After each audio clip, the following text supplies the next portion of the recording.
ಹುಟ್ಟುಹಬ್ಬದ ಹಾರ್ದಿಕ ಶುಭಾಶಯಗಳು ಧ್ರುವ. ಅಲ್ರಿ ಎರಡೆರಡು ಪಾಪುಗಳು ಈ ವರ್ಷ ಬರೋದು ನಮ್ಮ ಮನೆಗೆ. ಎರಡೆರಡು ಪಾಪುಗಳು ಬರೋ, ಇನ್ನೂ ಒಬ್ರು ಪ್ರೆಗ್ನೆಂಟ್ ಅದಾರ. ಅದು ಯಾರು? ಹಾಯ್ ಹಲೋ ನಮಸ್ಕಾರ ಫ್ರೆಂಡ್ಸ್, ಎಲ್ಲರಿಗೂ. ಎಲ್ಲರೂ ಹೆಂಗಿದ್ದೀರಿ? ಆರಾಮಿದ್ದೀರಿ? ನಾವು ಕೂಡ ಆರಾಮಿದ್ದೀವಿ ನೋಡ್ರಿ. ನಾನು ಇವಾಗ ಟೈಮ್ 9 ಗಂಟೆ ಆಲಕ್ಕೆ ಬಂದ್ರಿ. ಈಗ ಲಾಗ್ ಸ್ಟಾರ್ಟ್ ಮಾಡೀನಿ ರೀ. ಇವತ್ತು ಲೇಟ್ ಆಗ್ಯದ್ರಿ. ಇವತ್ತು ಬರ್ರಿ ಇವತ್ತಿನ ಲಾಗ್ನ ಸ್ಟಾರ್ಟ್ ಮಾಡಮ್ರಿ. ಇವತ್ತು ರೀ ಲಾಗ್ನ ಲೇಟ್ ಮಾಡಿ ಯಾಕೆ ಸ್ಟಾರ್ಟ್ ಮಾಡಿದ್ದೀನಪ್ಪ ಅಂತಂದ್ರೆ, ನಿನ್ನೆ ಊರಿಗೆ ಹೋಗಿದ್ದೇವಲ್ರಿ. ಅದ್ರಾಗ ಗಾಡಿ ಮೇಲೆ ಏನಿಲ್ಲ ಅಂತಂದ್ರೆ ಇಲ್ಲಿಂದ ಒಂದು 60 ಕಿಲೋಮೀಟ್ರ್ ದೂರ ಆಗ್ತದೆ ರೀ ನಮ್ಮೂರ. ಫಿರೋಜಾಬಾದ ಜೋರ್ಗಿ ಹತ್ತಿರ ಪ್ರತಾಪ ದಾಟಿ ಹೋಗ್ಬೇಕ್ರಿ. ಹಾಗಾಗಿ ಭಾಳ ಮೈಕೈ ಎಲ್ಲ ಸುಸ್ತಾದಂಗೆ ಆಗಿಬಿಟ್ಟಿದ್ರಿ. ಹಾಗಾಗಿ ಜಲ್ದಿ ಹೇಳಿಲ್ರಿ. ಇವತ್ತು ಹೇಳಕ್ಕೆ ಲೇಟ್ ಆಯ್ತು ರೀ. 7 ಗಂಟೆ ಸಮೀಪಕ್ಕೆ ಎದ್ದೀನಿ ರೀ ಇವತ್ತು. ನಾನಂತೂ ಕೈಕಾಲೆಲ್ಲ ನೋವು ಆಗಿಬಿಟ್ಟಂಗೆ ಆಗಿದ್ದು ರೀ ಗಾಡಿ ಮೇಲೆ ಹೋಗಿ ಬಂದು. ಅದ್ರ ಸಲಕ್ಕೆ ಲೇಟ್ ಮಾಡಿ ಲಾಗ್ನ ಸ್ಟಾರ್ಟ್ ಮಾಡೀನಿ ರೀ. ಹೋಗೋದು ಬಿಡ್ಬೇಕಂತ ಅಂದ್ಕೊಂಡೇವ್ರಿ. ಆದ್ರೆ ಮನೆ ದೇವ್ರದ್ದು ಅದ ರೀ. ಅದ್ರೊಳಗೆ ನಾವು ಗುಡಿ ಪೂಜಾರಿಗಳು ನಾವೇ ಇದ್ದೀವಿ ರೀ. ಮತ್ತು ಈಗ ಯಜಮಾನ್ರು ಹೋಗ್ಲಿಕ್ಕೆ ಅಂತಂದ್ರೆ ಭೀ ನಡೆಯಂಗಿಲ್ಲ. ಅದ್ರಾಗ ಯಜಮಾನ್ರು ಹೋಗಿ ನೀವು ಭೀ ನಾನು ಬರಂಗಿಲ್ಲ ಅಂತಲೇ ಹೇಳಿದ್ರಿ. ಆದರೆ ಯಜಮಾನ್ರು ಸಾವ್ಕಾಸ ಹೋಗಮಂತ, ಏನಾಗಂಗಿಲ್ಲ, ದೇವ್ರದದ ಹೋಗಿ ನಮಸ್ಕಾರ ಮಾಡ್ಕೊಂಬಂದ್ರೆ ಆಯ್ತು ಅಂತ ಹೇಳಿ ನಡಿ ಅಂತಂದ್ರು ರೀ. ಮತ್ತು ಅರ್ಸ್ಲಾಗ ಮತ್ತೆ ಇನ್ನೇನು ಮಾಡೋದು, ದೇವ್ರದದ ಹೋಗಿ ಬಂದ್ರಾಯ್ತು ಅಂಥೇಳಿ ಸಾವ್ಕಾಸ ತೊಗೊಂಡು ಹೋದ್ರಿ ಯಜಮಾನ್ರು ಭೀ ಗಾಡಿ. ಹೋಗಿ ಬಂದೇವ್ರಿ. ಆದ್ರೆ ಸ್ವಲ್ಪ ದೂರ ಆತಲ್ರಿ. ಅದ್ರಾಗ ನಾವೇನು ಬಿಸಿಲ್ನಾಗ ಹೋಗಿಲ್ರಿ. ಬೆಳಗ್ಗೆ ಮುಂಜಾನತ್ತ 6:30ಗೆ ಇಲ್ಲಿಂದ ಹೋಗಿದ್ದೆವು. ಮತ್ತು 8 ಗಂಟೆ ಅಷ್ಟೊತ್ತಿಗೆ ಊರಾಗಿದ್ದೇವೆ ರೀ. ಬರ್ಬೇಕಾದ್ರೂ ಅಷ್ಟೇ ರೀ, 5:30ಗೆ ಊರಿಂದ ಬಿಟ್ಟಿದ್ದೇವ್ರಿ. 7 ಗಂಟೆ ಅಷ್ಟರಲ್ಲಿ ಮತ್ತು ಇಲ್ಲಿಗೆ ಬಂದಿದ್ದೇವ್ರಿ. ಹಾಗಾಗಿ ಬಿಸಿಲದೇನು ಹತ್ತಿಲ್ರಿ. ಆದರೆ ಗಾಡಿ ಮೇಲೆ ಹೋಗಿ ಒಂದು ಸ್ವಲ್ಪ ಸುಸ್ತಾದಂಗೆ ಆಗಿದ್ರಿ. ಅದಕ್ಕೆ ಹೇಳಕ್ಕೆ ಅಂತರಿ ಮುಂಜಾನೆ ಜಲ್ದಿ ಲೇಟ್ ಮಾಡಿ ಎದ್ದಿದ್ರಿ ಇವತ್ತು. ಈಗ ಸದ್ಯ ಎಲ್ಲಾರ್ದು ಜಳಕ ಅದೆಲ್ಲ ಆಗ್ಯದ್ರಿ. ಚಾ ಭೀ ಆಗ್ಯದ. ಅಡ್ಗೆಗೆ ಇಟ್ಟೀನಿ ರೀ. ಈಗ ಅಡ್ಗೆ ಮಾಡಕತ್ತೀನಿ. ಚಣ್ಗಿ ಬೇಳೆ ಕುದಿಸ್ಕೊಂಡೇನಿ ರೀ ಬೇಳೆ ಸಾರು ಮಾಡ್ಲಕ್ಕ. ಚಣ್ಗಿ ಬೇಳೆದ ಸಾರು ಮಾಡ್ತೀನಿ ರೀ. ಒಂದಿಷ್ಟು ಅನ್ನ ಮಾಡ್ತೀನಿ, ಒಂದಿಷ್ಟು ಬದ್ನಿಕಾಯಿ ಪಲ್ಯ ಮಾಡ್ತೀನಿ. ನಿನ್ನೆ ನಮ್ಮ ಲಕ್ಷ್ಮಿ ಭೀ ಹೋಳ್ಗೆ ಕಟ್ಟಾಡ್ರಿ. ಮತ್ತು ನಮ್ಮ ಅತ್ತಿ ಭೀ ಹೋಳ್ಗೆ ಕಟ್ಟಾಡ್ರಿ. ಮತ್ತು ನವದೆ ಹಾಕ್ಲಕ್ಕ ಹೋಳ್ಗೆ ಇದೆಲ್ಲ ಮಾಡಿದ್ರಲ್ರಿ. ಅದಕ್ಕೆ ಲಕ್ಷ್ಮಿ ಕಟ್ಟಿದ ಹೋಳ್ಗೆ ಹಿಂಗ್ಯವ, ಅತ್ತಿ ಕಟ್ಟಿದ ಹೋಳ್ಗೆ ಹಿಂಗಿದಾವ. ಮತ್ತು ಸಜ್ಜಿಗೆ ಮಾಡಿದ್ರಲ್ರಿ ದೇವ್ರ ಗುಡಿಯಾಗ ಪ್ರಸಾದ, ಅದನ್ನು ಕೊಟ್ಟು ಕಳ್ಸ್ಯಾರ್ರಿ ಅತ್ತಿಯವರು. ಅದಕ್ಕೆ ಈಗ ಸಜ್ಜಕ್ಕೆ ಬಕ್ಕೊಳದ್ರಿ. ನಮ್ಮ ಮನ್ಯಾಗ ಯಾರು ಉಣ್ಣೋರ್ರಿ. ನಾವು ಅಲ್ಲೇ ಊಟ ಮಾಡ್ಕೊಂಬಂದಿದ್ದೆ. ಮಸ್ತಾಗಿದ್ರಿ. 4:15 ಊಟ ಮಾಡಿದ್ದೇವ್ರಿ ನಾವು ಗುಡಿ ಒಳಗೆ. ಹಾಗಾಗಿ ರಾತ್ರಿ ಬಂದು ಊಟ ಮಾಡೋಕೆ ಹೋಗಲ್ಲ ಅಂತ್ರಿ, ಹೈರಾಣಾಗಿ ಬಂದು. ಅದಕ್ಕೆ ಸಜ್ಜಕ್ಕೆ ಹಂಗೆ ಅದ ರೀ. ಅವ್ವ ಬಾಬಾ ಒಂದು ಸ್ವಲ್ಪ ಉಂಡಾರ, ಅಷ್ಟು ಸಜ್ಜಕ್ಕೆ ಹಂಗೆ ಅದ. ಈಗ ಅದೇ ಸಜ್ಜಕ್ಕಿದ್ದ ಹೋಳ್ಗೆ ಮಾಡ್ಬೇಕಂತ ಅನ್ಕೊಂಡೇನಿ ರೀ. ಸಜ್ಜಕ್ಕದ ಹೋಳ್ಗೆ ಒಂದಿಷ್ಟು ಬದ್ನಿಕಾಯಿ ಪಲ್ಯ ಮಾಡಿದ್ರೆ ಹೋಳ್ಗೆ ಹೋಗ್ತಾವ್ರಿ. ಸಜ್ಜಕ್ಕೆ ಹೋಳ್ಗೆ ಮಸ್ತ್ ಆಗತ್ತವ. ಅದಕ್ಕೆ ಸಜ್ಜಕ್ಕದ ಹೋಳ್ಗೆ ಬದ್ನಿಕಾಯಿ ಮತ್ತು ಚಣ್ಗಿ ಬೇಳೆ ಸಾರು ಅನ್ನ ಮಾಡ್ತೀನಿ ರೀ. ಇಲ್ಲಿ ನೋಡ್ರಿ ಬೇಳೆ ಕುದಿಸ್ಕೊಂಡಿಟ್ಟಿನಿ ರೀ. ಚಣ್ಗಿ ಬೇಳೆ, ಒಂದು ಟೊಮೆಟೊ ಹಣ್ಣು ಹಾಕಿನಿ ರೀ. ಚಣ್ಗಿ ಬೇಳೆ ಕುದ್ಮೇಲೆ ಖಾರ, ಉಪ್ಪು, ಅರಿಶಿನ ಹಾಕಿ ಒಂದು ಟೊಮೆಟೊ ಹಣ್ಣು ಹಾಕಿ ಕುದಿಸ್ಕೊಂಡಿನಿ ರೀ ಇದು. ಮತ್ತಿಲ್ಲ ಈಗ ಅನ್ನಕ್ಕೆ ಇಟ್ಟಿನಿ ರೀ. ಈಗ ನೋಡ್ರಿ ಎಣ್ಣೆ ಹಾಕಿನಿ ರೀ. ಈಗ ಜೀರಿಗೆ ಸಾಸಿವೆ ಹಾಕಿನಿ, ಚಟಪಟ ಒಂದು ಸಿಡಿಗತ್ತವ. ಈಗ ಬೆಳ್ಳುಳ್ಳಿ ಹಾಕ್ತೀನಿ, ಒಂದು ಸ್ವಲ್ಪ ಒಣಗಿದ ಕರಿಬೇವು ಹಾಕ್ತೀನಿ ರೀ. ಚಣ್ಗಿ ಬೇಳೆದ ಕರಿಬೇವು ಮಾಡಕತ್ತೀನಿ ನೋಡ್ರಿ. ಒಣಗಿರೋ ಕರಿಬೇವು, ಬೆಳ್ಳುಳ್ಳಿ ಒಂದು ಸ್ವಲ್ಪ ಎಣ್ಣೆ ಒಳಗೆ ಫ್ರೈ ಆಗಬೇಕು. ಈಗ ಚಣ್ಗಿ ಬೇಳೆ ಅಂತಂದ್ರೆ ಭಾಳ ಜಲ್ದಿ ಕುದ್ತವ್ರಿ. ತೊಗರಿ ಬೇಳೆ ಕುದಿಬೇಕಂದ್ರೆ ಏನಿಲ್ಲ ಅಂತಂದ್ರೆ ಅರ್ಧ ಗಂಟೆ ಮ್ಯಾಲೆ ಬೇಕು ರೀ. ಅದ್ರಾಗ ನಾವು ಕುಕ್ಕರ್ನಾಗ ಜಲ್ದಿ ಕುದ್ತಿರ್ಬೋದು ರೀ. ನಾವು ಬೊಗಣಿ ಒಳಗೆ ಒಟ್ಕದೊಳಗೆ ಕುದಿಸ್ತೇವೆ ರೀ, ಲೇಟ್ ಆಗ್ತದ. ಈಗ ನೋಡಿರಿ ಬೆಳ್ಳುಳ್ಳಿ ಅವು ಫ್ರೈ ಆಗ್ಯಾವ್ರಿ. ಈಗ ಇದಕ್ಕೆ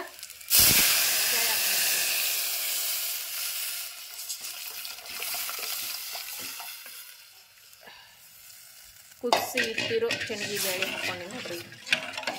ಈಗ ಸಾಂಬಾರು ಎಷ್ಟು ಬೇಕೋ ಅಷ್ಟು ಸಾಂಬಾರು ಮಾಡ್ತೀನಿ ರೀ. ಗುತ್ತಿ ಅದು ಕಟ್ಟಾಗಿರ್ತದೆ ರೀ, ಸಾಂಬಾರು ಜಾಸ್ತಿನೇ ಮಾಡ್ತೀನಿ. ಈಗ ನೋಡ್ರಿ ಚಣ್ಗಿ ಬೇಳೆ ಸಾಂಬಾರ ಫುಲ್ ಒಂದು ಬೊಗಣಿ ಮಾಡೀನಿ ರೀ. ಇನ್ನು ಬದ್ನಿಕಾಯಿ ಪಲ್ಯ ಒಂದು ಸ್ವಲ್ಪ ಮಾಡ್ತೀನಿ ರೀ. ಸಜ್ಜು ಹೋಳ್ಗೆ ಸಂಗಟ ಬದ್ನಿಕಾಯಿ ಪಲ್ಯ ಇದ್ರೆ ಟೇಸ್ಟಿಯಾಗಿರ್ತದೆ ರೀ. ಈಗ ಸಾಂಬಾರ ಒಂದು ಕುದಿ ಬಂದ್ರೆ ಸಾಂಬಾರು ರೆಡಿ ಆಗ್ತದ. ಅನ್ನ ಅಂತರ ರೆಡಿ ಆಗ್ಯದ್ರಿ. ಈಗ ನೋಡ್ರಿ ಅನ್ನ ಆಗ್ಯದ. ಅನ್ನ ಮಾಡೋದಾಗ್ಯದ. ಮ್ಯಾಗ ಮುಚ್ಚಿ ಸಾಂಬಾರ ಅಷ್ಟ ಕುದಿಬೇಕು ನೋಡ್ರಿ. ಈಗ ಇದಕ್ಕೆ ಮ್ಯಾಲೆ ಮುಚ್ಚಿ ಒಂದು ಕುದಿ ಬರ್ಲಕ್ಕೆ ಬಿಡ್ತೀನಿ. ಈಗ ನೋಡ್ರಿ ಬದ್ನಿಕಾಯಿ ಪಲ್ಯ ಮಾಡ್ಲಾಕ ಸಣ್ಣತ್ನಾಗ ಬದ್ನಿಕಾಯಿ ಕಟ್ ಮಾಡ್ಕೊಂಡಿನಿ ರೀ. ನಾನು ಸಣ್ಣತ್ನಾಗ ಕಟ್ ಮಾಡೀನಿ ರೀ. ಯಾಕಂದ್ರೆ ಹೋಳ್ಗೆ ಜೊತೆ ಅಲ್ರಿ, ತುತ್ತಿಗೆ ಒಂದೊಂದು ಬದ್ನಿಕಾಯಿ ಹೋಳ್ಗಳು ಬರ್ತಿರ್ಬೇಕು ಬಾಯಿ ಒಳಗೆ. ಹಾಗಾಗಿ ಈ ರೀತಿ ಸಣ್ಣತ್ನಾಗ ಕಟ್ ಮಾಡೀನಿ. ಈಗ ಬದ್ನಿಕಾಯಿ ತೊಳತೀನಿ ರೀ. ಬದ್ನಿಕಾಯಿ ನೋಡ್ರಿ ನೀರು ಯಾವ ರೀತಿ ಒಗರು ಬಿಡ್ತಾವ ಅಂತೇಳಿ ಉಪ್ಪು ಹಾಕಿದ್ರೆ ಈ ರೀತಿ ಅಂದ್ರೆ ಬದ್ನಿಕಾಯಿ ಕಟ್ ಮಾಡಿ ನೀರಿನೊಳಗೆ ಉಪ್ಪು ಹಾಕಿರ್ಬೇಕು ರೀ. ನೀರಿನಾಗ ಉಪ್ಪು ಹಾಕಿದ್ರೆ ನೋಡ್ರಿ ಈ ರೀತಿ ಒಗರು ಬಿಡ್ತಾವ. ಕಲರ್ ನೋಡ್ರಿ ಹೆಂಗೆ ಬಿಟ್ಟಾವ ಬದ್ನಿಕಾಯ್ದು. ಈಗ ಇವು ನೀರಿನ ಬದ್ನಿಕಾಯಿ ಸಪ್ರೇಟ್ ತಗೊಳತ್ತೀನಿ ನೋಡ್ರಿ. ಈ ರೀತಿ ನೀರಿನ ಜಾನಿ ತೆಕ್ಕೊಂಬಿಡ್ಬೇಕ್ರಿ ನೋಡ್ರಿ. ಈ ರೀತಿ ನೀರು ಬಂದವ್ರಿ ಬದ್ನಿಕಾಯಿ ತೊಳೆದ್ರೆ. ನೋಡ್ರಿ ಅನ್ನ ಆಗ್ಯದ, ಸಾಂಬಾರು ಆಗ್ಯದ. ಈಗ ಸದ್ದ ಬದ್ನಿಕಾಯಿ ಪಲ್ಯ ಮಾಡ್ಲಕ್ಕ ಎಲ್ಲ ರೆಡಿ ಮಾಡ್ಕೊಂಡೇನ್ರಿ. ಈಗ ಸದ್ದ ಬದ್ನಿಕಾಯಿ ಪಲ್ಯಕ್ಕೆ ಒಗ್ಗರಣೆ ಕೊಡ್ತೀನಿ ರೀ. ಈ ಬದ್ನಿಕಾಯಿ ಪಲ್ಯ ಮಾಡ್ಲಕ್ಕ ಗ್ಯಾಸ್ ಮ್ಯಾಗ ಬೊಗಣಿ ಇಟ್ಟಿನಿ ರೀ. ಆ ಬೊಗಣಿ ಒಳಗೆ ಶೇಂಗಾ ಬೀಜ ಹೋಗ್ಕೊಂಡಿನಿ ರೀ. ಅದಕ್ಕೆ ಬೊಗಣಿ ತಳ ಕರ್ರಗಾಗಿದೆ ನೋಡ್ರಿ ಶೇಂಗಾ ಬೀಜ ಅವ್ರು. ಈಗ ಉದ್ದು ಕಟ್ ಮಾಡಿ ಉಳ್ಳಾಗಡ್ಡಿ ಹಾಕೋತೀನಿ ರೀ. ಬದ್ನಿಕಾಯಿ ಫ್ರೈ ಮಾಡ್ತೀನಿ ರೀ. ಅವ್ರು ಜಾಸ್ತಿ ನೀರು ಹಾಕಂಗಿಲ್ಲ ರೀ, ಒಂಥರ ಸುಕ್ಕ ಥರ ಮಾಡ್ತೀನಿ ರೀ. ಈಗ ಉಳ್ಳಾಗಡ್ಡಿ ಒಂದು ಸ್ವಲ್ಪ ಗೋಲ್ಡನ್ ಕಲರ್ ಬರೋ ಹಂಗೆ ಫ್ರೈ ಆಗುತ್ತೆ. ಮತ್ತು ಒಂದು ಸ್ವಲ್ಪ ಒಣಗಿದ ಕರಿಬೇವು ಹಾಕೋತೀನಿ ರೀ. ಅದಕ್ಕೆ ಉಳ್ಳಾಗಡ್ಡಿ ಕರಿಬೇವು ಎಲ್ಲ ಫ್ರೈ ಆದಮೇಲೆ ಇದಕ್ಕೆ ಟೊಮೆಟೊ ಹಣ್ಣು ಹಾಕೊಂಡೀನಿ ರೀ. ಟೊಮೆಟೊ ಹಣ್ಣಾಗ ಈಗ ಖಾರ ಉಪ್ಪು ಎಲ್ಲ ಹಾಕೋತೀನಿ ರೀ. ಖಾರ ಉಪ್ಪನ್ನು ಎಣ್ಣೆ ಒಳಗೆ ಫ್ರೈ ಆಗ್ಬಿಟ್ರೆ ಹೋಗಿ ಒಂದು ಸ್ವಲ್ಪ ಈಗ ಮೊದಲು ಖಾರ ಹಾಕೋತೀನಿ ರೀ. ಈಗ ಖಾರ ಕಡಿಮೆ ಅದ ರೀ ನಮ್ದಿದು, ಹಾಗಾಗಿ ನಾನು ಖಾರ ಜಾಸ್ತಿ ಹಾಕ್ತೀನಿ ರೀ. 2.5 ಸ್ಪೂನ್ ಆಗೋಷ್ಟು ಖಾರ ಹಾಕ್ತೀನಿ ರೀ. ರುಚಿ ತಕ್ಕಷ್ಟ ಉಪ್ಪು, ಒಂದು ಅರ್ಧ ಟೇಬಲ್ ಸ್ಪೂನ್ ಆಗೋಷ್ಟು ಅರಿಶಿನ ಪೌಡ್ರ್, ಇವೆಲ್ಲ ಹಾಕಿವಾಗ ತಿರುವಾಗ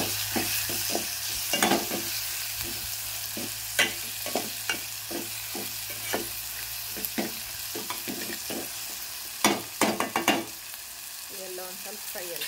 ಈಗ ಇದಕ್ಕೆ ಕಟ್ ಮಾಡಿಟ್ಟಿದ್ದ ಬದ್ನಿಕಾಯಿ ಹಾಕೊಂಡ್ಬಿಡ್ತೀನಿ. ಈಗ ಬದ್ನಿಕಾಯಿ ಹಾಕಿನಲ್ರಿ, ಈಗ ತಿರುಗ್ತೀನಿ ರೀ. ಯಾಕಂದ್ರೆ ನನಗೆ ಒಂದು ಕೈದಾಗ ಸ್ಪೂನ್ ಹಿಡಿದ ತಿರುವಕ್ಕಂತೂ ಬರಂಗಿಲ್ಲ ರೀ. ತಿರುಗಿ ಬಿಟ್ಟು ನೀರು ಹಾಕೊಂಬಂದು ತೋರಿಸ್ತೀನಿ ರೀ. ನಾನು ಎಷ್ಟು ನೀರು ಹಾಕ್ತೀನಿ ಈಗ ನೋಡಿರಿ. ಬದ್ನಿಕಾಯಿ ಪಲ್ಯ ತಿರುವಿನ ರೀ. ಈಗ ಇದಕ್ಕೆ ಒಂದು ಸ್ವಲ್ಪ ನೀರು ಹಾಕೋತೀನಿ. ಬದ್ನಿಕಾಯಿ ಫ್ರೆಶ್ ಬದ್ನಿಕಾಯಿ ಅವ್ರಿ ನೀರು ಜಾಸ್ತಿ ಬೇಕಾಗಲ್ರಿ. ಅದ್ರೊಳಗೆ ನಾನು ಒಂದು ಸ್ವಲ್ಪ ಸುಕ್ಕ ಥರ ಮಾಡ್ತೀನಿ ರೀ. ಒಂದು ಚಾ ಕುಡಿಯೋ ಕಪ್ಪಿಲಿಂತ 1 ಕಪ್ ಆಗೋಷ್ಟು ನೀರು ಮಾತ್ರ ಹಾಕಿ ನೋಡಿರಿ. ಈಗ ನಾ ಇದಕ್ಕೆ ಶೇಂಗಾ ಹಿಂಡಿ ಹಾಕ್ಬೇಕು ರೀ. ಶೇಂಗಾ ಬೀಜ ಹುರಿದಿಟ್ಟಿನಿ ರೀ. ಈಗ ಶೇಂಗಾ ಹಿಂಡಿ ಕುಟ್ಬಿಟ್ಟು ಶೇಂಗಾ ಹಿಂಡಿ ಹಾಕೋತೀನಿ ರೀ. ಅದಕ್ಕೆ ಈಗ ಒಂದು ಸ್ವಲ್ಪ ಇದು ಕುದಿಲ್ರಿ. ಒಂದು ಕುದಿ ಕುದ್ಮೇಲೆ ಶೇಂಗಾ ಹಿಂಡಿ ಹಾಕೋತೀನಿ ರೀ. ಈಗ ನೋಡ್ರಿಪ್ಪ ಬದ್ನಿಕಾಯಿ ಪಲ್ಯ ರೆಡಿ ಐತ್ರಿ. ಶೇಂಗಾ ಹಿಂಡಿ ಕುಟ್ಟಿ ಶೇಂಗಾ ಹಿಂಡಿ ಹಾಕಿದ್ರಿ. ಈಗ ಸದಾ ಬದ್ನಿಕಾಯಿ ಪಲ್ಯ ಮಸ್ತ್ ಈಗ ನೋಡ್ರಿ. ಜಾಸ್ತಿ ನೀರು ಹಾಕಿಲ್ಲ ಏನಿಲ್ಲ ರೀ. ಒಂದು ಸುಕ್ಕ ಥರ ರೆಡಿ ಐತಿ ನೋಡ್ರಿ ಬದ್ನಿಕಾಯಿ ಪಲ್ಯ ಅಂತ. ಈಗ ಇದಕ್ಕೆ ಗ್ಯಾಸ್ ಬಂದ್ ಮಾಡಿ ತೆಳಗಿಸ್ಬಿಡ್ತೀನಿ. ಬದ್ನಿಕಾಯಿ ಪಲ್ಯ ಮಾಡೋದಾಯ್ತಲ್ರಿ. ಈಗ ಸದಾ ಗೋಧಿ ಹಿಟ್ಟು ನಾದ್ತೀನಿ ರೀ. ಗೋಧಿ ಹಿಟ್ಟು ನಾದಿ ಸಜ್ಕದ ಹೋಳಿಗೆ ಮಾಡ್ಲಕ್ರಿ. ಸಜ್ಕದ ಹೋಳಿಗೆಗೆ ಮೈದಾ ಹಿಟ್ಟು ಬೇಕಾಗಂಗಿಲ್ಲ ರೀ. ಗೋಧಿ ಹಿಟ್ಟ ಜಿಗಿ ಇಲ್ಲದೆ ಇದ್ರೂ ಸಜ್ಕದ ಹೋಳಿಗೆ ಮಾಡ್ಕೋಬೋದ್ರಿ ಸುಲಭವಾಗಿ. ಅದಕ್ಕೆ ಈಗ ಗೋಧಿ ಹಿಟ್ಟು ನಾದ್ತೀನಿ. ಒಂದೆರಡು ಚಪಾತಿನೂ ಅಥವಾ ಬದ್ನಿಕಾಯಿ ಪಲ್ಯದಾಗ ಮತ್ತು ಸಜ್ಕದ ಹೋಳಿಗೆನೂ ಅಥವಾ ಮತ್ತೀಗ ಸಜ್ಕಕ್ಕೆ ಒಂದು ಸ್ವಲ್ಪ ಬೆಲ್ಲ ಕಡಿಮೆ ಆಗಿದ್ರಿ. ಅಂದ್ರೆ ಹೋಳಿಗೆ ಮಾಡಿದ್ರೆ ಕಡಿಮೆ ಆತ್ರಿ. ಸಜ್ಜಕ್ಕೆ ಉಂಡ್ರೆ ಕಡಿಮೆ ಹತ್ತಂಗಿಲ್ಲ ರೀ. ಆದ್ರೆ ಹೋಳಿಗೆ ಮಾಡಿದಂತ ಮತ್ತೆ ಕಣಕ್ಕೆ ಎಣ್ಣೆ ಎಲ್ಲ ಹೋಗಿರ್ತಲ್ರಿ. ಹಾಗಾಗಿ ಬೆಲ್ಲ ಕಡಿಮೆ ಆಗ್ತದೆ. ಅದಕ್ಕೆ ಒಂದು ಸ್ವಲ್ಪ ಬೆಲ್ಲ ಇಲ್ರಿ ಮನ್ಯಾಗ ಸಕ್ರಿದ ಒಂದು ಸ್ವಲ್ಪ ಪಾಕ ಮಾಡಿ ಸೇರಿಸಿ ಕಲಿಸ್ತೀನಿ ಸಜ್ಜಕ್ಕೆ. ಈಗ ನೋಡ್ರಿ ನಮ್ಮ ಓವರ ಸಜ್ಜಕದ ಹೋಳಿಗೆ ಮಾಡಕತ್ತಾರ್ರಿ. ಈಗ ಗಾಳಿ ನೋಡ್ರಿ ಎಷ್ಟು ಜೋರು ಬಿಟ್ಟದತ್ತ ಹೇಳ್ರಿ. ಉರಿ ನೋಡ್ರಿ ಹೆಂಗಲ್ಲ ಆಗ್ತದಲ್ಲ ಅಂತ ಪೂರ್ತಿ ಗ್ಯಾಸಿನ ಮೇಲೆ ಮಾಡ್ಬೇಕಂತ ಅನ್ಕೊಂಡ್ರೆ ಗ್ಯಾಸ್ ಖಾಲಿ ಆಗಕ್ಕೆ ಬಂದ್ರಿ. ಇನ್ನೇನು ಇವತ್ತು ನಾಳೆ ಖಾಲಿ ಆಗೋದ್ರಿ. ಅದ್ರ ಸಲಕ್ಕೆ ನೋಡ್ರಿ ಹೊರಗೆ ಮಾಡತ್ತಾರ. ಒಟ್ಟ ಉರಿ ನಿಂದ್ರಲ್ಲಾಗ್ಯದ್ರಿ. ಗಾಳಿ ಅಷ್ಟು ಗಾಳಿ ಬಿಟ್ಟಿದ್ರಿ.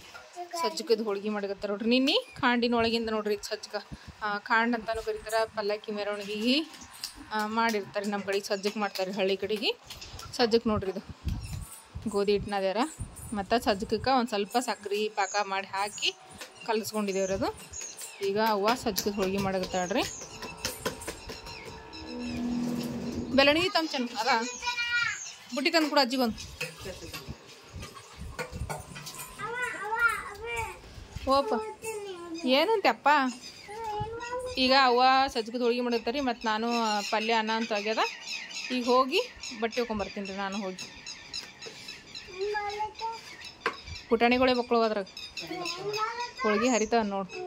ಪುಟಾಣಿ ಅದು ಬಕ್ಕಳು ಹಾಕ್ಯಾರ್ರಿ. ಹಂಗಾಗಿ ಹೋಳ್ಗಿನ ಹರಿತಾವ ಏನು ಮಾಡ್ತಾವ ಗೊತ್ತಿಲ್ಲ. ಪುಟಾಣಿ ಬಾಯ್ಗಣ್ಣಿ ನೋಡ್ರಿ. ಬಟ್ಟೆಗಳಿಗೆ ನೋಡಿದೀನಿ. ನಮ್ಮ ಸಮ್ಮನು ಯಜಮಾನ್ರು ಬಟ್ಟೆಗೆ ಹೈರಾಣದಾರ. ನನಗೆ ಇವತ್ತು ಬಂಡಾರ ನೋಡ್ರಿ. ಅಷ್ಟು ಬಿಳಿ ಬಟ್ಟೆ ಅವ. ಮೊದಲೇ ಒಟ್ಟು ಬಂಡಾರ ಹಚ್ಕೊಂಡ್ರ ಇವು ಬಂಡಾರ ಹೋಗೋದೇ ಒಂದು 2 ತಾಸು ತೆಗೆದ್ರೂ ಬಂಡಾರ ಹೋಗ್ತದೇನಿಲ್ಲವ್ರಿನ. ಹೆಂಗಂತಂದ್ರೆ ನಮ್ಮ ದೇವ್ರಿಗಳಿಗೆ ಹೆಂಗಂತಂದ್ರೆ ಬರೀ ಬಂಡಾರದೊಳಗೆ ಮುಳುಗಿಸ್ತಾರ್ರಿ. ಹಾಗಾಗಿ ನೋಡ್ರಿ ಒಟ್ಟು ಬಂಡಾರ ಆಗ್ಯಾವ್ರಿ. ಬಟ್ಟೆ ಎಲ್ಲ ಹೋಗಿ ಒಕ್ಕೊಂಬರ್ತೀನಿ ರೀ. ಶಲ್ಯ ಅಂಗಿ ಎಲ್ಲ ಬಂಡಾರ ಆಗ್ಯದ ನೋಡ್ರಿ. ಈಗ ನೋಡ್ರಿ ಬಟ್ಟೆಗಷ್ಟೇ ಮಸ್ತ್ ಐತ್ರಿ ಇವತ್ತು. ಯಾಕಂದ್ರೆ ಬಟ್ಟೆ ಡಬಲ್ ಬಟ್ಟೆ ರೀ. ನಿನ್ನೆ ಊರಿಗೆ ಹೋಗಿ ಕಳೆದಿದ್ದ ಬಟ್ಟೆಗಳು ಮತ್ತು ಬಂದು ಉಟ್ಕೊಂಡಿರೋ ಬಟ್ಟೆಗಳು 2 ಜೋಡಿ ಬಟ್ಟೆ ಇದ್ದು ರೀ. ಎಲ್ಲರೂ ಅಷ್ಟು ಬಟ್ಟೆಗಳ ಒಗದ ಒಣಾಕಿನ್ರಿ. ಈಗ ಅವರ ಬಿಸಿ ಹೋಳಿಗೆ ಮಾಡ್ಯಾರ್ರಿ. ಹೊಟ್ಟೆ ಹೊಸೋಗ್ಯದ್ರಿ. ಟೈಮ್ 11:30 ಆಗ್ಯದ್ರಿ. ಈಗ ಎಲ್ಲ ಬಟ್ಟೆ ಗೇಟ್ಲೇನೆ 11:30 ಐತ್ರಿ. ಬಕ್ಕಳಿದ್ವಲ್ರಿ ಲೇಟ್ ಆಯಿತು. ಈಗ ನಮ್ಮ ಚೆನ್ನಮ್ಮ ಊಟ ಮಾಡ್ತಾಳ್ರಿ. ನಾನು ಊಟ ಮಾಡ್ತೀನಿ ರೀ. ಈಗ ಅವ್ವ ಅಂತ ಇನ್ನೂ ಬಾಬಾಗೆ ಊಟ ಕೊಡಕ್ಕೆ ಹೋಗ್ಯಾರ್ರಿ. ಅವ್ರು ಇನ್ನೊಂದು ಸ್ವಲ್ಪ ಲೇಟ್ ಮಾಡೇ ಮಾಡ್ತಾರೆ ರೀ. ಅವ್ರಿಗೆ ಲೇಟ್ ಆಗ್ತದೆ. ಅದಕ್ಕೆ ನಾನು ಊಟ ಮಾಡ್ತೀನಿ ರೀ. ಈಗ ನೋಡ್ರಿ ಅವ್ವ ಹೋಳ್ಗೆ ಮಾಡ್ಯಾಳ್ರಿ ಮತ್ತು ಸಜ್ಜಕ್ಕೆ ಹೋಳ್ಗೆ ಇಷ್ಟ ಚಪಾತಿ ಆಗ್ಯಾವ್ರಿ. ಬದ್ನಿಕಾಯಿ ಪಲ್ಯ ಮಾಡಿದ್ದೀನಲ್ರಿ, ಬದ್ನಿಕಾಯಿ ಪಲ್ಯ ಸಂಗಟ ಈ ಚಪಾತಿ ಮಾಡ್ಯಾಳ್ರಿ. ಸಜ್ಜಕ್ಕೆ ಹೋಳ್ಗೆ ನೋಡ್ರಿ ಎಷ್ಟು ಮಸ್ತ್ ಆಗ್ಯಾವ, ಎಷ್ಟು ಚಂದ ಮಾಡ್ಯಾಳ ನೋಡ್ರಿ ನಮ್ಮ ಸಜ್ಜಕ್ಕೆ ಹೋಳ್ಗೆ. ನಾ ಮಾಡಿಲ್ಲಪ್ಪ, ಅಜ್ಜಿ ಮಾಡಿಲ್ಲ, ನಾ ಬಟ್ಟೆ ಹೋಗಿದ್ದೀನಿ. ಈಗ ಸದ್ದ ಬುತ್ತಿ ಕಟ್ತೀನಿ ರೀ, ಬುತ್ತಿ ಕಟ್ಟಂತ್ರಿ, ಅದಕ್ಕೀಗ ಬುತ್ತಿ ಕಟ್ಕೊಡ್ತೀನಿ ರೀ. ಈಗ ನೋಡ್ರಿ ಬುತ್ತಿ ಕಟ್ಟಕತ್ತೀನಿ ರೀ. ಒಬ್ರದ ಎರಡು ಸಜ್ಜಕ್ಕೆ ಹೋಳ್ಗೆ ಹಾಕಿನಿ ರೀ, 2 ಸಜ್ಜಕ್ಕೆ ಹೋಳ್ಗೆ ಹಾಕಿನಿ ಮತ್ತು 2 ಚಪಾತಿ ಹಾಕಿನಿ ರೀ, ಒಂದು ಸ್ವಲ್ಪ ಅನ್ನ ಮತ್ತು ಬದ್ನಿಕಾಯಿ ಪಲ್ಯ.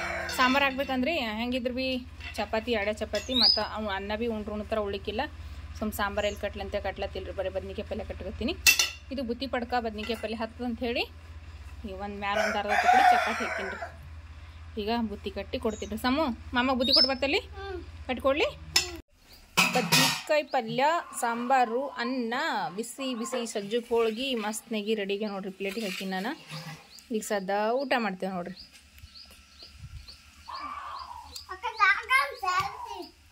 ಫ್ರೆಂಡ್ಸ್ ಈಗ ನೋಡ್ರಿ ನಾನು ಸಂಜೆ ಮುಂದೆ ಲಾಗ್ನ ಮಸ್ತ್ ಸ್ಟಾರ್ಟ್ ಮಾಡೀನಿ ರೀ. ಟೈಮ್ ಇವಾಗ 6 ಗಂಟೆ ಆಗ್ಯದ್ರಿ. ಈಗ ಲಾಗ್ನ ಸ್ಟಾರ್ಟ್ ಮಾಡೀನಿ ರೀ. ಫ್ರೆಂಡ್ಸ್ ಇವಾಗ ಒಂದು ಬರ್ತಡೇ ವಿಶ್ ಮಾಡೋದ ರೀ. ಇವಾಗ ಮೊದಲ ಬರ್ತಡೇ ವಿಶ್ ಮಾಡ್ತೀನಿ ರೀ ನಾನು.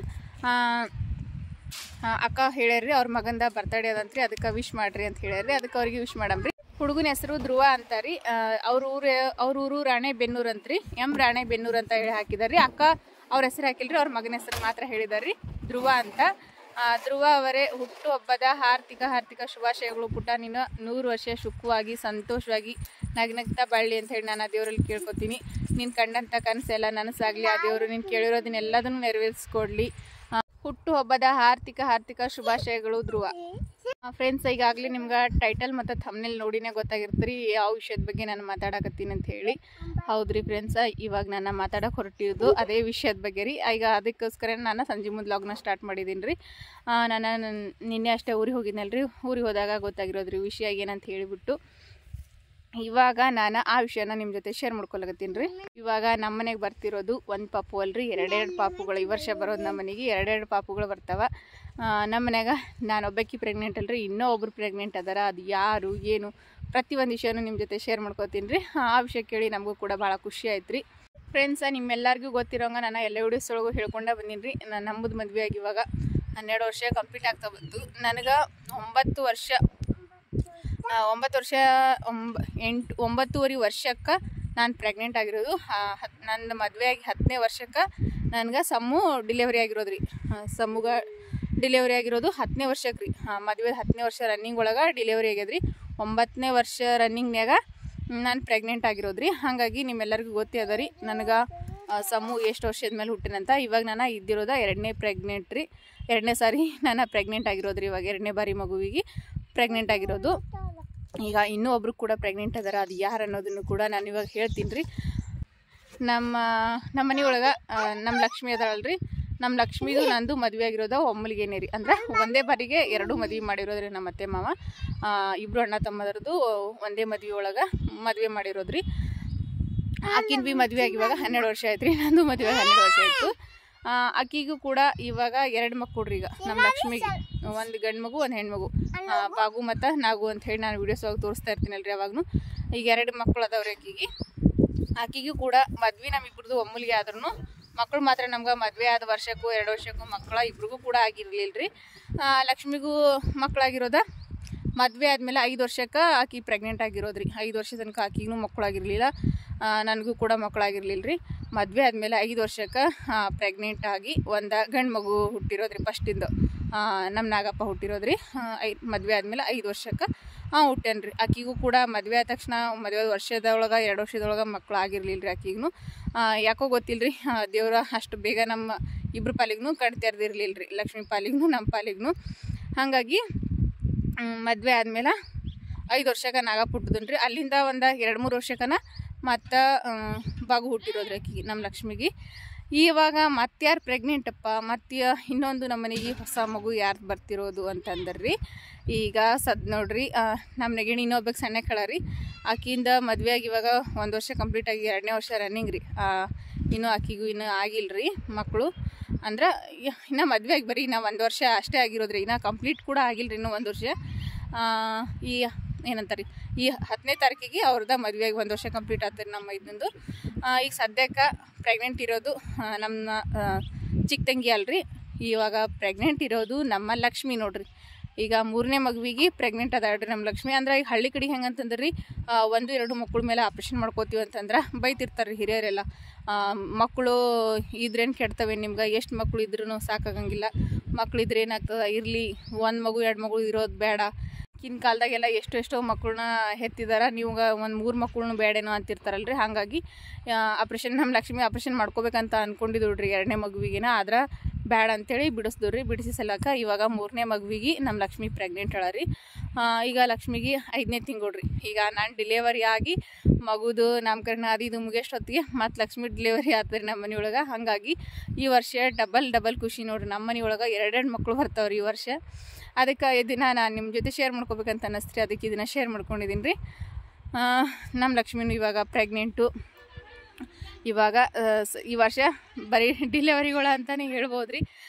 ನಂದಾಗಿದ್ದ ಈಗ 5ನೇ ತಿಂಗಳು ಪ್ರೆಗ್ನೆಂಟ್ ರೀ ಆಕಿನೂ. ನಂದು ಡಿಲಿವರಿ ಆದಮೇಲೆ 5 ತಿಂಗಳು ಒಳಗಡೆ ಆಕಿಂದು ಡಿಲಿವರಿ ಆಗಿರ್ತದೆ ರೀ ನಮ್ಮ ಲಕ್ಷ್ಮಿದ್ನು. ಇದು 3ನೇ ಮಗುವಿನ ಡೆಲಿವರಿ ನೋಡ್ರಿ ನಮ್ಮ ಲಕ್ಷ್ಮಿದು. ಈಗ ನೋಡ್ರಿ ಟೈಮ 7 ಗಂಟೆಗೆ ರೀ. ಈಗ ಲಾಕ್ ಸ್ಟಾರ್ಟ್ ಮಾಡೀನಿ ಮತ್ತು ನನ್ನ ಸಂಜೆಯಿಂದ. ಇವ್ರು ನೋಡ್ರಿ ಡ್ಯಾನ್ಸ್ ಹೊಡಿಕತ್ತಾರ ನೋಡ್ರಿ ನಮ್ಮ ಸಮ್ಮು ಅಂತ ಕಸ್ಲಿನ್ಯಾಗ. ಈ ಸದಾ ದೇವ್ರ ದೀಪ ಹಚ್ಚಿದ್ರಿ ಮತ್ತು ಚಾ ಮಾಡ್ಕೊಡ್ತೀನಿ ರೀ. ಚಾ ಮಾಡಿ ಅನ್ನಕ್ಕೆ ಇಡ್ತೀನಿ ರೀ. ಅನ್ನಕ್ಕೆ ಇಟ್ಟಿನಿ ನೋಡ್ರಿ. ಸದ ನಾನು ಆಚೆ ಕಡೆಗೆ ಅನ್ನಕ್ಕೆ ಇಟ್ಟೀನಿ ರೀ. ಈಚೆ ಕಡೆಗೆ ಸಾರು ಬಿಸಿ ಮಾಡೀನಿ ರೀ. ಕತ್ಲಾಗಿನ ಕುಣಿತೀರಿ ಸಾರ ಬಿಸಿ ಮಾಡೀನಿ ರೀ. ಯಾಕಂದ್ರೆ ಮುಂಜಾನೆ ಸಾರು ಮಾಡೀನಲ್ರಿ ಜಾಸ್ತಿ. ಬುತ್ತಿ ಒಂದೇ ಕಡೆಗೆ ಒಯ್ದ್ರಿ. ಹಾಗಾಗಿ ಸಾಂಬಾರಿನ ಬಕ್ಕು ಉಳಿದ್ರಿ. ಅದಕ್ಕೆ ಈಗ ಸಾರು ಏನು ಮಾಡಂಗಿಲ್ಲ ರೀ. ಈಗ ಅದೇ ಸಾರ ಬಿಸಿ ಮಾಡೀನಿ ರೀ. ಬೀಳ್ತೀರಿ. ಅದೇ ಸಾರ ಬಿಸಿ ಮಾಡೀನಿ ರೀ. ಮತ್ತು ಅನ್ನಕ್ಕೆ ಇಟ್ಟೀನಿ ರೀ. ಅನ್ನ ಮಾಡ್ಕೊಂಡು ಚಾ ಮಾಡ್ತೀನಿ ರೀ. ಅನ್ನ ಮಾಡಿಬಿಟ್ಟೆ ಚಾ ಮಾಡ್ತೀನಿ ರೀ. ಮತ್ತು ಯಜಮಾನ್ರು ಸಾವು ಸುದ್ದಿ ಹೋಗ್ಯಾರಿ. ಅಂದ್ರೆ ಬೀಳ್ತಿರಿ ನೋಡಿಗೆ ಇಬ್ರು ತೀರ್ಕೊಂಡಾರ್ರಿ. ತೀರ್ಕೊಂಡಲ್ಲಿ ಹೋಗ್ಯಾರಿ ಯಜಮಾನ್ರು. ಈಗ ಹೊಂಟ್ರಾತ್ರಿ. ನೀರು ಬಿ ಕಾಸು ಇಟ್ಟಿದ್ದೇವ್ರಿ. ಈಗ ಸದಾ ಅವ್ರು ಬಂದ್ಮೇಲೆ ಅವ್ರಿಗೆ ನೀರು ಬೆರೆಸ್ಕೊಟ್ಟ ನಾನು ಚಾ ಮಾಡಂತಂದ್ರೆ ಎಲ್ಲರೂ ಒಟ್ಟಿಗೆ ಚಾ ಕುಡ್ದಂಗೆ ಆಗ್ತಾರೆ. ಇಲ್ಲಿಗೆ ಬಂದು ಮತ್ತು ಅವ್ರು ಬಂದ್ಮೇಲೆ ಮತ್ತು ಅವ್ರಿಗೆ ಒಂದೊಂದು ಚಾ ಮಾಡ್ಬೇಕಾಗ್ತದೆ. ಅದಕ್ಕೆ ಈಗ 5 ನಿಮಿಷನಾಗ ಬರ್ತಾರೆ ರೀ. ಅವ್ರಿಗೆ ನೀರು ಹಾಕ್ಕೊಟ್ಟು ಚಾ ಮಾಡ್ತೀನಿ ರೀ. ಅಡ್ಡ ತಕ್ಕ ಅನ್ನ ಬಿ ಕುದಿತೀನಿ ಅಲ್ಲೇ. ಹಾಗಾಗಿ ಇನ್ನು ಚಾ ಮಾಡಿಲ್ಲ ರೀ. ಇವತ್ತು ಮೊದಲು ಚಾ ಮಾಡಿನೇ ಅನ್ನ ಅದಕ್ಕೆ ಇಡ್ತಿದ್ರಿ. ಯಜಮಾನ್ರು ಹೊಟ್ಟಿ ಸಲಕ ಚಾ ಆಮೇಲೆ ಮಾಡಿರ್ತೈತೆ ಚಾ ಮಾಡಿಲ್ರಿ ನಾ.